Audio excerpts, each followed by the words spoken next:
Hello, good morning সবাইকে ব্লগে। আর আজকে কোথায় এসছি, কেন এসছি রূপাঞ্জন সেনের বাড়ি। রূপাঞ্জন শক্তি সম্মান পেয়েছিল 2024-এ, তারপর মাঝখানে 25-এ আমরা ঢুকে গেছি, কিন্তু হোম ভিজিটগুলো যেহেতু করি আমরা মিশন 100 ফাইটার্সের আন্ডারে, সেটার কাজ শুরু করেছি। তো খুব রেগুলার করে উঠতে পারি না, আমার নানা রকম ঝামেলার মধ্যে দিয়ে যাই বলে, তো আবার হোম ভিজিটটা শুরু করেছি। তো এবার আর আড্ডাটা হবে রূপাঞ্জন এবং তার বাবা মার সাথে। রূপাঞ্জন দাদা, গুড মর্নিং।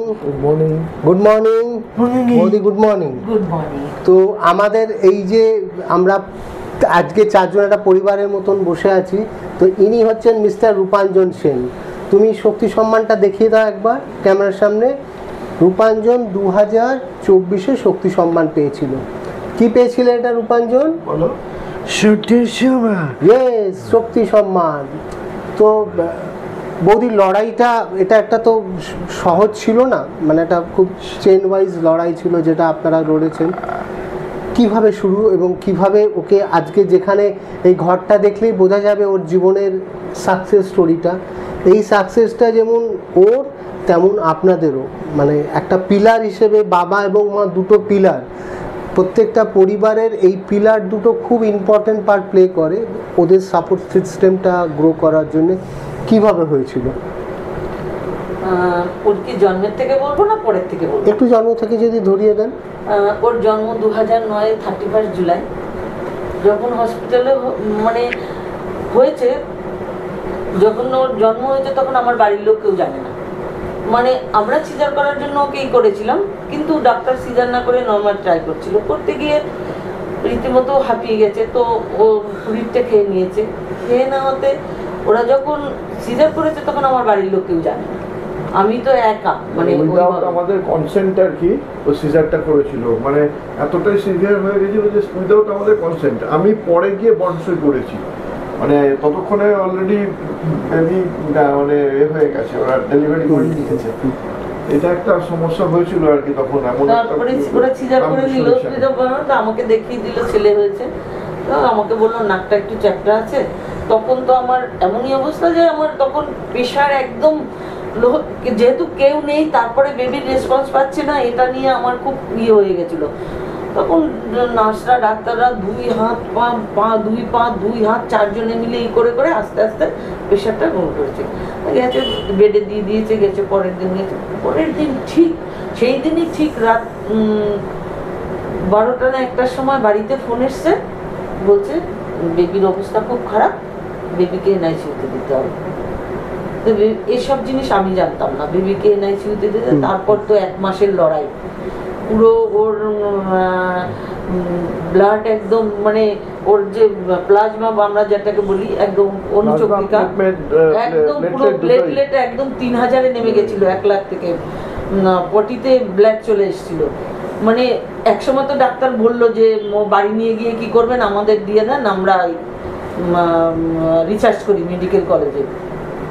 মানে এইসব জিনিসগুলো আমি জানতাম না। আমিও 18 দিন হসপিটালে ছিলাম, অসুস্থ ছিলাম, বাড়িতে এসেছি, আমাকে জানানো হয়নি। ঠিক আছে, আমি জানি না যে আমার ছেলের কিছু সমস্যা আছে। আসলে যেহেতু ওর একটু সিচুয়েশন অন্যরকম ছিল, আমি আর কিছু জানি না, কিন্তু ডে 1 থেকে আমি জানি, আমাকে জানিয়ে দিয়েছিল যে ডাউন সিনড্রোম এই কন্ডিশনটাই জন্মেছে।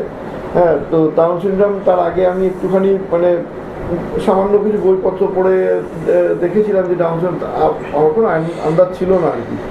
এর মধ্যে যখন ওকে নিয়ে মানে এইটা চলছে, তখন বলছে যে ওর তো এমনই অবস্থা যে দেখুন শুধু শুধু ওকে আপনারা এখানে রেখে দিচ্ছেন, হ্যাঁ, জাস্ট অক্সিজেনের নলটা খুলে দিলে কিন্তু বের হয়ে যাবে। আপনারা যদি সেরকম মনে করেন তাহলে আমরা ওকে এখানে, আমাদের তো অনেক হাত তুলে দিয়েছে। তো সেদিন আমি আর উপরে ডক্টর ভিজিটে যাইনি।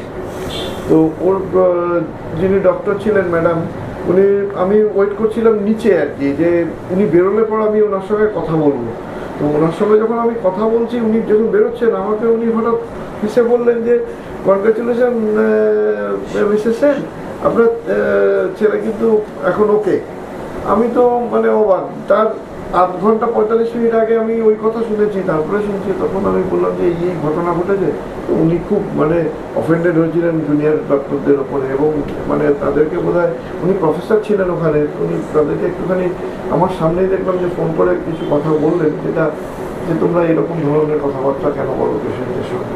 আমাকে তখন উনি বললেন যে ফোন করি, ও একদম ওকে আমরা উইদিন 2-3 days ওকে আমরা অক্সিজেন সাপোর্টের বাইরে নিয়ে আসবো, তারপরে ধীরে ধীরে একদম অক্সিজেন ছাড়া এক ফোঁটা বাইরে থাকে, এক সেকেন্ড। 24 দিনের পর মানে এমনই অবস্থা যে আলটিমেটলিও বাইরে চলে এসেছে। ওর মধ্যে যে এই যে মিউজিক, নাচ, এইগুলো কি করে আপনারা বুঝতে পারলেন যে ও এটাকে মানে ওই আজকে ধরুন ম্যাক্সিমামটাই এতে। আচ্ছা, একবার আমি একটু আলাদা করে হাইলাইট করতে বলবো একটু ক্যামেরা পার্সনের, যে প্রেসিডেন্ট অ্যাওয়ার্ডটা একটু দেখানোর জন্য। এটা ও কত সালে পায় প্রেসিডেন্ট? 2023-এ। মানে 23-এ রূপাঞ্জন তুমি প্রেসিডেন্ট অ্যাওয়ার্ড, তারপর 24-এ শক্তি সম্মান। হ্যাঁ, তাই তো। বেসিক্যালি দেখতে গেলে 13 বছর 4 মাসে প্রেসিডেন্ট অ্যাওয়ার্ড পেয়েছে। এত ছোট বয়সে পশ্চিমবঙ্গে কেউ। কিন্তু এইটা আপনারা কি করে ফিল করলেন যে ও মিউজিক বা এই মানে এই নাচ? এটারও একটা আছে, মানে ওর যখন 9 বছর 9.5 বছর বয়স হয়ে গেছে, ও যে কিছু পারে এটা আমি বুঝতে পারিনি। তো তার মধ্যে 2020-তে লকডাউন হয়ে গেল। লকডাউনে আমরা সব ঘরে বসে গেলাম। তো আমি একটু গান বাজনা জানি, আমি ক্লাসিক্যাল নিয়ে ওর বাবা ভালো গিটার বাজাতো, ওরা প্রচুর ফাংশন করতো, গিটার টিটার বাজাতো। তারপরে যা কাজকর্মে হয় আর সে হয়ে ওঠেনি। তো লকডাউনের মধ্যে আমি লকডাউনের 2-4 দিন আগে, বোধহয় মার্চের লকডাউন হলো, আমি ফেব্রুয়ারিতে নিয়ে গেছিলাম এক জায়গায় ওকে গান শেখানো। সেখানে গিয়ে আমার পছন্দ হয়নি, যেহেতু ও কথা বলছে না, গানের মাধ্যমে যদি কথাটা বলানো যায়। তো সেখানে আমি গিয়ে দেখেছি প্রথম কিবোর্ড, বাচ্চারা হারমোনিয়ামের মতো করে কিবোর্ড বাজায়। হারমোনিয়াম তো ও বাজাতে পারবে না। তো আমি বাড়িতে এসে নিয়ে গল্প করেছি, ওর বাবা আমাকে কিচ্ছু বলেনি, নেটে কিবোর্ড বুক করে দিয়েছে। তো দাদা একটা খুব মানে সাপোর্ট সিস্টেমের কাজ করেছে। একটু কিবোর্ডটাও দেখাও, যে মানে যখন এটা খুব একটা মানে প্রয়োজনীয় ইনফরমেটিভ তথ্য, এবং প্রত্যেকটা আমি মুখ থেকে বার করার আগে আমার জিনিস চলে আসে। এই জিনিসটা যদি প্রত্যেকটা বাবা মার কাছ থেকে তাদের সন্তানরা পায়, সেটা স্বাভাবিক হোক, যাই বলি না কেন, স্পেশাল বাচ্চা হোক, যাই বলি না কেন, তাহলে তার মতন করে বেড়ে ওঠাটা খুব সহজ হয়ে ওঠে। আসলে মানে লকডাউনটাকে যে সকলে বেশিরভাগ মানুষের কাছে কিন্তু ওর জন্য ওর কাছে এটা আশীর্বাদ হয়নি, তাই না? আমাদের কারখানায় প্রচুর লস হয়েছে, প্রায় 3-3.5 লাখ টাকা। ওটা নিয়ে আমার টেনশন নেই। যেটা হয়েছে সেটা হচ্ছে যে ওকে আমরা ভীষণভাবে, আমরা তখন একদম যেহেতু সামনে থেকে পেয়েছি, সেই মুহূর্তে আমি দেখছি যে মানে কি হয়, সময় কাটাতে হবে, আপনার ফোকাস তখন দুজনের সবই ওর উপর, মানে বিজনেস টিজনেস তো কিছুই নেই, তো এমনি খরচার খাতায়। এবং মানুষের যেটা হয়েছিল, আর বেরোলেই যদি মরে যায়, এই যে মাথায় ঢুকে গিয়েছিল, তখন তো ঘরের মধ্যে বসে থেকেও ভয় পাচ্ছি। দুবার ঘরের মধ্যে। ওর বাবার অবস্থা তো খুবই মানে হয়ে গেছিল, মানে 60-এ নেমে গেছিল প্লেটলেট। আমি এবার এই মানে দুজনের দুটো ব্যাখ্যা নেব। একটা হচ্ছে মা হিসেবে আপনি অন্য পেরেন্টদের বলুন যারা সেম সমস্যার মধ্যে দিয়ে যাচ্ছে, তাদের এই বাচ্চাদের কি সাপোর্ট, মানে আপনি যেভাবে তৈরি করেছেন সাপোর্ট সিস্টেমটা, কি করা উচিত? বাচ্চাদের সময় দিতে হবে, বাচ্চাকে বুঝতে হবে, শিখতে হবে যে বাচ্চা কি করতে চাইছে, কি ভালোবাসে। আমি যেমন ওকে কখনো জোর করিনি। কিবোর্ডটা কিনে দেওয়ার পরে আমি রোজ সন্ধ্যাবেলা, যেহেতু আমি গান জানি, আমি বই নিয়ে বসে বসে রোজ গান তুলতাম, টুকটুক টুকটুক করে গান তুলতাম। ও মানে 10 দিন 12 দিন 15 দিন দেখার পরে ও একদিন হট করে বললো, মা মিউজিক। আমি মিউজিক শিখবি, আয়। বসে গেল। আমি এমনি অনেকটা অবজার্ভ করেছি, মানে ফিল করেছি। সারেগামা পাদানিসা হাত দিয়ে দেখিয়ে দিলাম এরকম করে, এটার পরে এটা যেমন হারমোনিয়ামের মতো, এটা তো না, এটা রিড গুলো নিচে হয় সব প্লেন। ও ধরে নিল। ও প্রথম দিন সারেগামা পাদানিসা করলো, পরের দিন ঠিক আবার ওই টাইমে মা মিউজিক, পরের দিন দেখলো নিজেই করে নিল। তারপরে 2-4টা সরগম শিখলো। শেখার পরে আমি একটা গান ট্রাই করলাম, লাল জুটি কাকাতুয়া। দেখলাম ও তুলে নিয়েছে, যেই তুলে নিয়েছে দেখলাম, আমি আর সত্যি কথা দাদা পিছন ফিরে তাকাইনি। আমি মানে রবীন্দ্রসঙ্গীত, ওকে প্রচুর রবীন্দ্রসঙ্গীত শিখিয়েছি, যেগুলো ও এখনো বাজালে হয়তো পারে, যেহেতু আমি ওটা মানে রিদিমের সঙ্গে শেখাইনি, তার জন্য ওটা আমি এখনো কোথাও বাজাই না।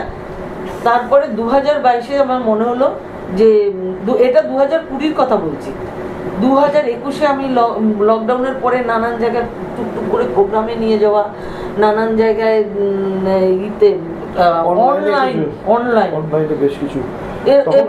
তার মানে আমরা যদি এটাকে সামারি করি, যে বাচ্চাদের যে ক্রিয়েটিভ অংশটা আছে সেখানে সবসময় সাপোর্ট সিস্টেমটাকে ডেভেলপ করানো উচিত। এই বাচ্চাদের মিউজিক খুব মানে প্রত্যেকটা বাচ্চা মিউজিক পছন্দ করে। তার মানে ওর এই যে মানে একদম জিরো জায়গা থেকে আজকে অনেক কিছু আছে, অনেক কিছু হয়েছে, ওর নিজের একটা অস্তিত্ব হয়েছে। সব থেকে ভালো রূপাঞ্জন সেনকে লোকে, ব্যক্তি যারা ফিল্ডে আছে, এই ফিল্ডে চেনে।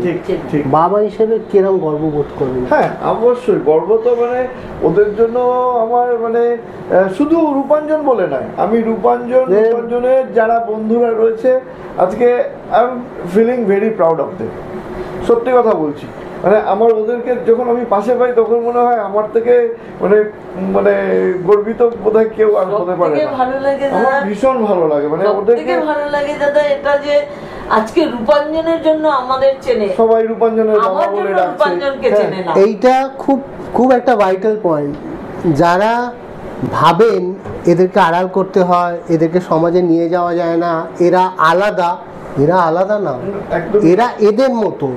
আমরা যেদিনকে এদেরকে সেপারেশনটা করা বন্ধ করে দেবো, যে এরা মূল স্রোতে কাজ করতে পারবে না, এরা মূল স্রোতে আসতে পারবে না, এই চিন্তাধারাটা ভুলে যাব, আমরা কিন্তু এদের একটা ইকুয়াল স্পেস তৈরি করতে পারবো। স্পেশাল বাচ্চা নাচ করবে নর্মালদের সঙ্গে দেখার জন্য অনেকেই এসছে, কি ভিড় হয়েছে শুধু ওর নাচ দেখার জন্য। গানটা একটু ডিস্টার্ব হয়েছে বলে কি বিরক্ত, এই বাচ্চার নাচ দেখার জন্য আমরা বারবিল থেকে এখানে এসেছি, ওর নাচটা আমাদের ভালো করে দেখার। তো ও যখন নাচটা শেষ হয়ে গেল, ওখানে কাজ করে এরকম একটি লোক এসে আমাদের জিজ্ঞেস করলো যে ওর বসি তার ছিল লোক না, অনেকক্ষণ ধরে সুযোগ খুঁজছিলেন, মানে কি করে ওকে তৈরি করেছে। উনি হঠাৎ বাইরে বেরিয়ে এসে, আমি বাইরে বেরিয়েছিলাম একটুখানি কোনো কারণে, তো উনি বাইরে এসে আমাকে আপনার জন্যই না আমি দাঁড়িয়ে আছি, মানে উনি অ্যাকচুয়ালি উড়িষ্যার বাসিন্দা, তো আমাকে হিন্দিতেই জিজ্ঞেস করলেন। তখন আমি বললাম যে হ্যাঁ বলুন। হঠাৎ না উনি আমার হাত ধরে কাঁদতে আরম্ভ করেছেন। আমি এত হকচকিয়ে গেছি যে এরকম সিচুয়েশনটা আমি কখনো পড়িনি, আমি বুঝতেই পারিনি। উনি আমাকে বলছেন আমার বাচ্চা না এরকম, জানেন আমি না ওরটা পুরো রেকর্ড করেছি, আমি একটু বাড়িতে নিয়ে গিয়ে দেখাবো। আমার বাড়ি থেকে ওই বাচ্চাকে বের করে না। আসলে এটা একটা ইমোশনাল একটা জার্নি তো, একদম প্রত্যেক বাবা মা। আমিও জানি বাবা হিসেবে আমার ছেলের সাকসেস দেখতে চাই, ছেলের গ্রোথ দেখতে চাই। আপনারাও আপনার ছেলের সাকসেস দেখতে চান, গ্রোথ দেখতে চান, ওর মতন করুন। প্রত্যেকটা বাবা মা তার ছেলেকে ঘিরে স্বপ্ন দেখে। আমরা একটা ওয়ার্কশপ করার চেষ্টা করছি, যারা যারা এখন অবধি পেয়েছে সেই ওয়ার্কশপটা ক্রিয়েটিভলি আমি ওদের কিভাবে কমিউনিকেট করতে পারি, কিভাবে ওদের স্কিল আপ করতে পারি, কিভাবে ওর ক্রিয়েটিভ জিনিসটা বিভিন্ন স্টেট ওয়াইজ মানুষের কাছে জেনারেট করতে চাই। আমি আমার ক্ষমতা অনুযায়ী চেষ্টা করবো। রূপাঞ্জন, আজকে আড্ডাটা এখানে শেষ করছি, ঠিক আছে? তুমি তো আজকে আবার স্কুলে যাবে, তো স্কুলে যাবে এটার পরে, তো সবাইকে একটু টাটা করে দাও। টাটা বলো, আবার দেখা হবে। বলো আবার দেখা হবে। বলো টাটা, আবার দেখা হবে। বলো আবার দেখা হবে। সবাই ভালো থেকো। বলো সবাই ভালো থেকো। হ্যাঁ, তো ও সবাইকে ভালো থাকতে বলেছে, তার মানে সবাইকে খুব ভালো থাকতে হবে। তো দেখতে থাকুন অরিজিৎ ব্লগ। আর আমার যে মেন চ্যানেলটা আছে অরিজিৎ অফিসিয়াল ইউটিউব চ্যানেল, সবাই একটু প্লিজ সাবস্ক্রাইব করবেন। সাবস্ক্রাইব করতে কোনো পয়সা খরচ হয় না, এবং অরিজিৎ ব্লগসটাকেও সাবস্ক্রাইব করবেন। ভালো ইনফরমেটিভ তথ্য আপনাদের সাথে আমার শেয়ার করার জন্য আর আপনাদের জানানোর জন্যে ঘর অবধি আপনাদের পৌঁছতে গেলে একটু সাবস্ক্রাইব করে বেল আইকনটা ক্লিক করে দিতে হবে। একটু হাতের কাজ আর একটু মনের কাজ, এইটা একটু করা উচিত সবার, আমার পাশে থাকা উচিত। সবাই সুস্থ থাকুন, ভালো থাকুন, দেখতে থাকুন অরিজিৎ ব্লগ। দেখা হবে পরের ভিডিওতে।